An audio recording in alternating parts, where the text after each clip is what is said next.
Right.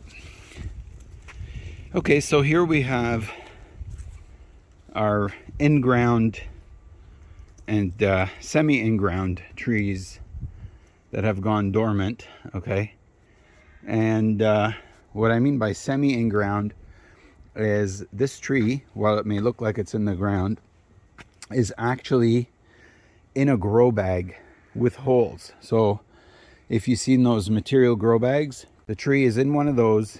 I put holes, around 8 holes all around the grow bag, never on the bottom, because then the roots will come in the bottom and you can never get this tree out.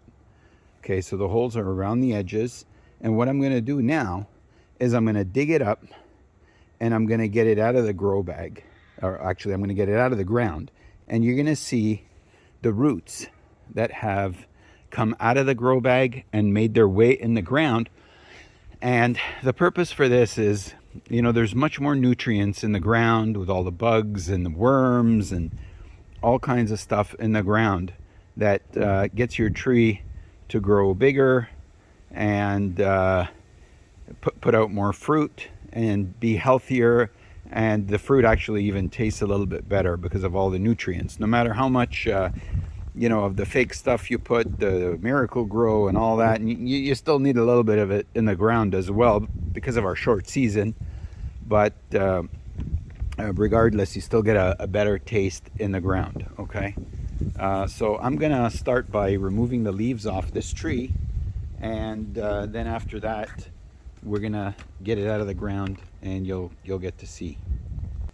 Trying to take advantage of the day. It's a little bit warm. Very fortunate because it's a weekend. I don't have to be at work, so I can get a lot of this done. And see, you know, because the tree is dormant, the leaves are coming right off. There's no fig sap. The leaves come right off, easy. You could tell that they're dead. The tree is sleeping. The leaves are not connected anymore. There's no more nutrients being provided from the tree. The cold has just killed everything. We had a couple of nice frosty nights, and that did the trick. So it's time to put these trees to bed. And next year, they'll be ready to give us lots of delicious figs. So with that out of the way,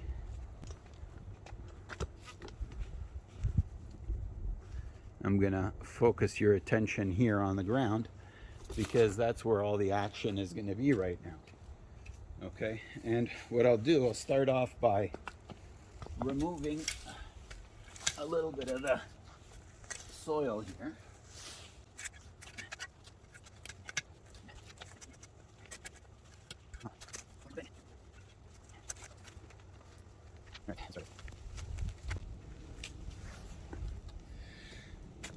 All right, so I don't know if you could see that, but the edge of the bag is kind of showing now. It's there. I definitely didn't put it in this deep, but it seems to have sunk in. I guess with the water and everything. So I don't know, I didn't do that last year, but maybe we had more water this year. So right now what I want to do is, since I found the edge, I want to get my shovel kind of in there, which will break a lot of the roots out that have popped out of the bag and help me to free this thing up.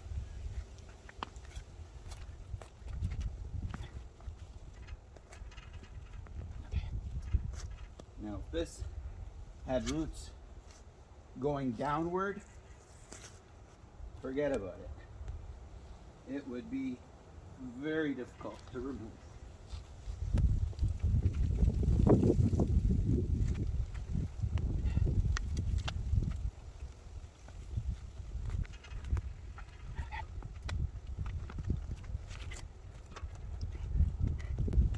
There it is.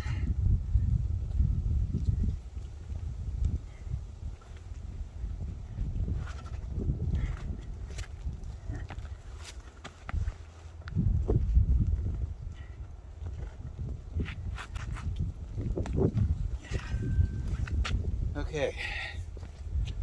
Whew. So, I'll give you guys a shot there. I definitely cut a lot of those roots, but you can see where the holes are, okay, how it grew roots, and even from the top, see, everywhere there's a hole, it pretty much grew roots. Look, it even though I didn't put any holes on the bottom, it somehow managed to punch through the bottom. Desperate for life. That gives you an idea of how much your fig tree wants to be in the ground. Unfortunately, with our climate, forget about it. Okay? And you can see the roots here. They go on for a while. Okay?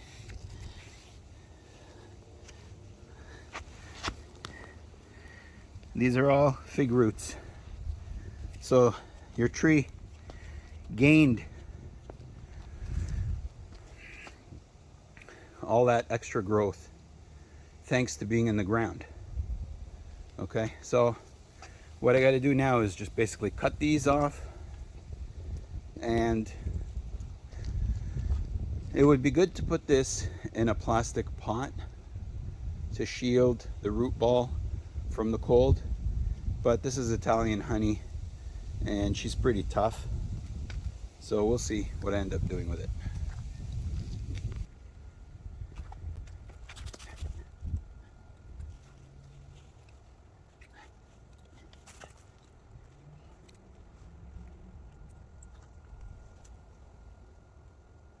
Look at that, nice healthy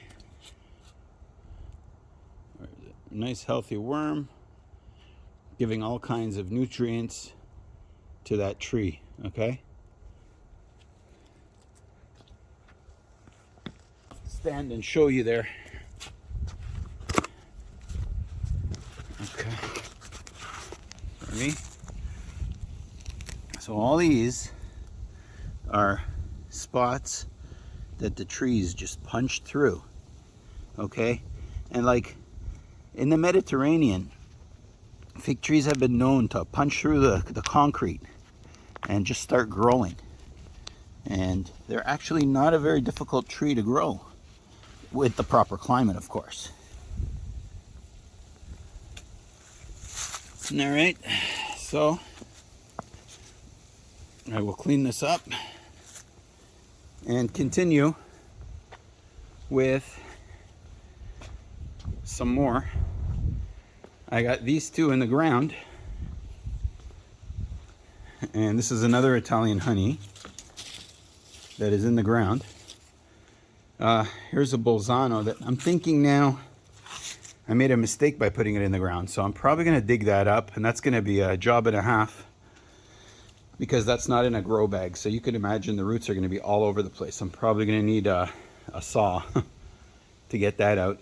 And then these two, I was experimenting with the location to see if the location is good for these two trees, because this area here doesn't get too much sun, and they seem to do okay.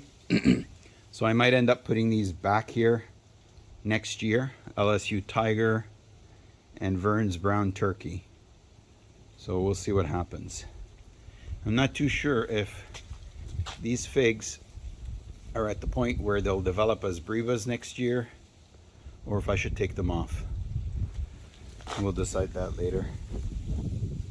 Incidentally, Bolzano, if you want a big fig, this guy is a humongous fig. I just didn't like the performance of this tree in the shade. I think it needs a lot more sun to perform better, which is why I'm removing it. Otherwise, it's a nice, large, delicious fig. So it would have been a great choice, but unfortunately, this area doesn't have a lot of sun.